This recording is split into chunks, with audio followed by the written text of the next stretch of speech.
Woe to the rebellious children! This is the Lord's declaration. They carry out a plan, but not mine. They make an alliance, but against my will, piling sin on top of sin. They set out to go down to Egypt without asking my advice, in order to seek shelter under Pharaoh's protection and take refuge in Egypt's shadow. But Pharaoh's protection will become your shame, and refuge in Egypt's shadow your disgrace. Even though his princes are at Zoan, and his messengers reach as far as Hanes, everyone will be ashamed, because of a people who can't help. They are of no benefit, they are no help. They are good for nothing but shame and reproach, an oracle about the animals of the Negev. Through a land of trouble and distress, of lioness and lion, of viper and flying serpent, they carry their wealth on the backs of donkeys, and their treasures on the humps of camels, to a people who would not help them.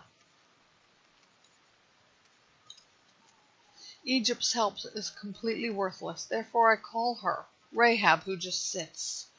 Go now, write it on a tablet in their presence, and inscribe it on a scroll. It will be for the future, forever and ever. They are a rebellious people, deceptive children, children who do not want to obey the Lord's instruction. They say to seers, do not see, and to prophets, do not prophesy the truth to us. Tell us flattering things, prophesy illusions. Get out of the way. Leave the pathway. Rid us of the Holy One of Israel. Therefore the Holy One of Israel says, because you have rejected this message and have trusted in oppression and deceit, and have depended on them, this iniquity will be yours. Of yours will be like a spreading breach, a bulge in a high wall, whose collapse will come in an instant, suddenly. Its collapse will be like the shattering of a potter's jar, crushed to pieces, so that not even a fragment of pottery will be found among its shattered remains. No fragment large enough to take fire from a hearth, or scoop water from a cistern. For the Lord God, the Holy One of Israel, has said, you will be delivered by returning and resting. Your strength will lie in quiet confidence. But you are not willing. You say, no, we will escape on horses. Therefore you will escape, and we will ride on fast horses. But those who pursue you will be faster. 1,000 will flee at the threat of one, and the threat of 5 you will flee, until you alone remain, like a solitary pole on a mountaintop or a banner on a hill.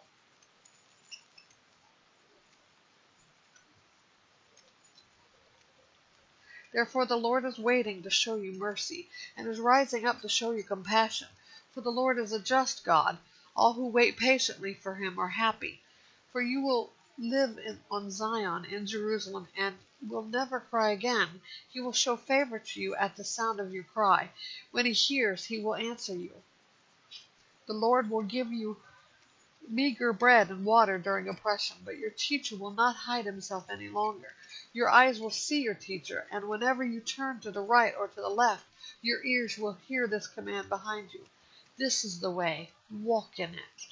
Then you will defile your silver-plated idols and your gold-plated images. You will throw them away like menstrual cloths and call them filth.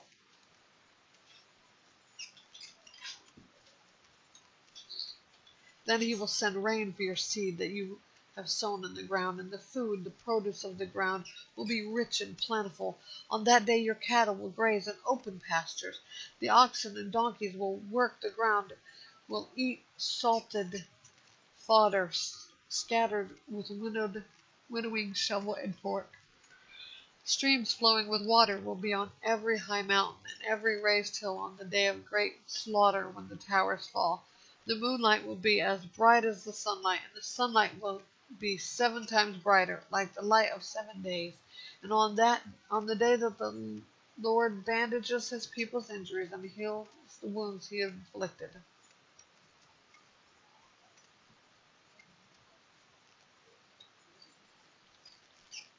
Look, Yahweh comes from far away, his anger burning and heavy with smoke.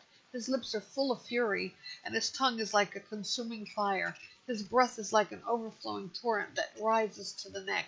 He comes to sift the nations in a sieve of destruction, and to put a bridle on the jaws of the peoples to lead them astray. Your singing will be like that on the night of a holy festival, and your heart will rejoice like one who walks to the music of a flute, going to the mountain of the Lord, to the rock of Israel. And the Lord will make the splendor of his voice heard, and reveal his arm striking in angry wrath, and a flame of consuming fire, in driving rain, a torrent, and hailstones. Assyria will be scattered by the voice of the Lord. He will strike with a rod, and every stroke of the appointed staff that the Lord brings down on him will be the sound of tambourines and lyres. He will fight against him with brandished weapons. Indeed, Topheth has been ready for the king for a long time now. Its funeral pyre is deep and wide, with plenty of fire and wood. The breath of the Lord is like a torrent of brimstone, kindles it.